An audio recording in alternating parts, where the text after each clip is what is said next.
ये जबर भी देखा है तारीख की नजरों ने, लम्हों ने खता की थी, सदियों ने सजा पाई। कैराना के मशहूर शायर मुजफ्फर रजवी के इस शेर को पूर्व प्रधानमंत्री डॉक्टर मनमोहन सिंह ने अपने संबोधन में कई बार इस्तेमाल किया। वह प्रखर अर्थशास्त्री होने के साथ ही शेर व शायरी में भी गहरी रुचि रखते थे। मुजफ्फर रजवी की शायरी से मनमोहन सिंह इतना मुतासिर हुए कि खुद प्रधानमंत्री कार्यालय आने का न्योता दिया और रजवी से मुलाकात कर शाबाशी दी थी। पूर्व प्रधानमंत्री के निधन पर शायर के परिवार ने गहरी शोक संवेदना व्यक्त की है। दरअसल कैराना में 5 जून 1935 में जन्मे मुजफ्फर इस्लाम रजवी उर्दू अदब और शायरी की दुनिया में माहिर फन थे। देश ही नहीं बल्कि सऊदी अरब और पाकिस्तान आदि देशों में भी उनकी शायरी का डंका बजता रहा। उनका शेर ये जबर भी देखा है तारीख की नजरों ने, लम्हों ने खता की थी, सदियों ने सजा पाई, ने खासी शोहरत दिलाई। ये शेर 1974 में ऑल इंडिया रेडियो से ब्रॉडकास्ट हुआ तो देश भर में आम फेम शेर बन गया।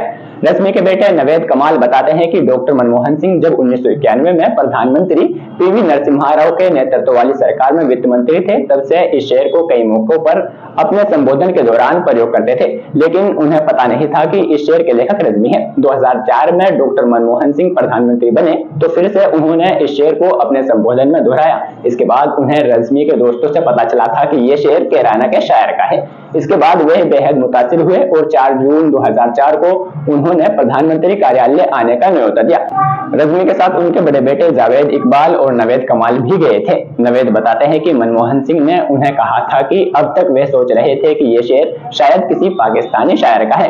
उन्हें शाबाशी दी थी। फिर रजवी की दूसरी मुलाकात सितंबर 2011 में प्रधानमंत्री रहते हुए ही हुई थी। नवेद कमाल ने बताया है कि जब उनके पिता रजवी साहब ने प्रधानमंत्री होते हुए मनमोहन सिंह से मुलाकात की थी तो उन्होंने खुद उर्दू में लिखी शायरी की पुस्तकें भेंट करने के लिए कहा था।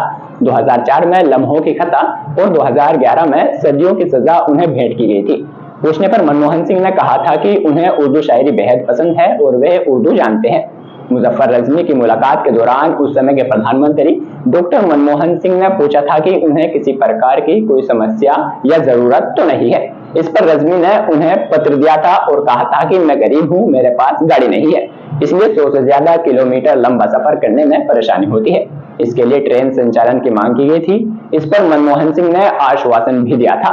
बता दें कि विदेशों तक हयाती पाने वाले शायर मुजफ्फर रजवी किराए के मकान में रहते थे। वह चाहते थे कि उनका खुद का मकान हो।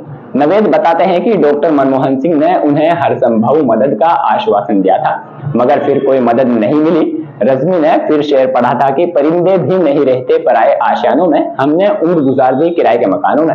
उन्हें अपने आशियाना न होने की टीस थी। सरकारी स्तर पर मदद नहीं मिली तो रजवी ने शेर पढ़ा, मांगने वाला तो गूंगा था मगर देने वाले तू भी बहरा हो गया। नवेद ने बताया है कि पिता की मौत के बाद भी उनका परिवार पालिका के किराए के मकान में रहता है, जिसका वाद कोर्ट में विचाराधीन चल रहा है। परिवार को आज तक कोई आर्थिक सहायता नहीं मिल पाई है, जैसे तैसे परिवार का गुजारा चल रहा है।